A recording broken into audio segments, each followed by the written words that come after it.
कुणाची भेट घ्यायची आपल्याला, कुणाची प्राप्ती करून घ्यायची, बरोबर आहे का?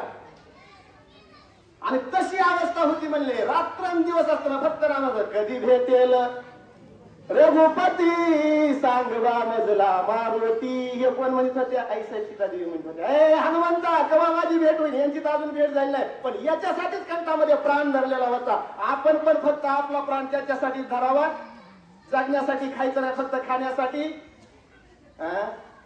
कसं झालंय? लक्ष करा, उलट सुलट वाक्य. तुम्ही सध्या तसंच म्हणलं, फक्त खाण्यासाठी जगायचं का? जगण्यासाठी खायचंय महाराज. फक्त प्राण कंठामध्ये धारण केला होता. माझ्या प्रभूची एक दिवस भेट होणार आहे, माझे प्रभू माझ्यासाठी येणार आहे, म्हणून हा विश्वास होता आईसाहेब सीतादेवीला. म्हणून त्या ठिकाणी म्हणले नामस्मरण करत होत्या. कराळ विक्राळ दृष्ट नसती भोवत्या राक्षसांच्या कोटी, सीत्याचे भय लुटी निर्भय पोटी श्रीराम. निर्भय पोटी श्रीराम. त्याचा निर्धार पक्का असला का त्याला भीती वाटत नाही. राक्षसनीची भीती नव्हती मला. कराळ विक्राळ काही दिसतो द्या, काही बघत नाही. ते एक दिवशी जायचंच ना, बरोबर आहे का? त्याच्यावर भार घातल्याच्या नंतर घालून या भार राहिलो निश्चिती निरविली संती विठोबाशी. मग त्याच्यावर भार घातल्यावर पुन्हा काय बघायचं?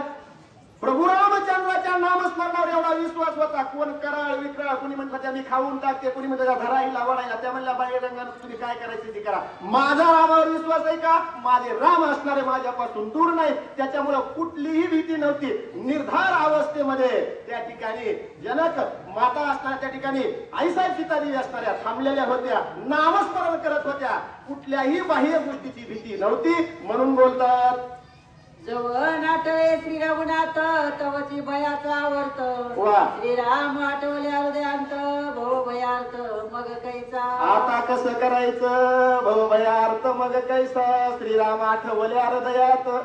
रामाचं आठवण हृदयामध्ये, अंतःकरणामध्ये केल्यावर भीती राहते. ज्यावेळेस तुम्हाला भगवंताचा विस्मरण होईल, देव झाला पाठीवर, नसती विघ्न येती घरा. ते पाठीवर त्याचं विस्मरण झाल्यावर महाराज नाही. म्हणून मी सांगत असतो, इथं करायचं श्रवण, त्याच करायचं स्मरण, बरोबर आहे का? त्याला जायचं शरण. तवा चुकतंय आपलं. गेलं पाठ झालं तुम्हाला. मरण म्हणलं की लय जमतंय माणसाला, बरोबर आहे का नाही? त्याच वेळेस प्रत्येकाला या विश्वामध्ये, प्रत्येक जीवाला फक्त मृत्यूची भीती. कशाला घेतोय माणूस?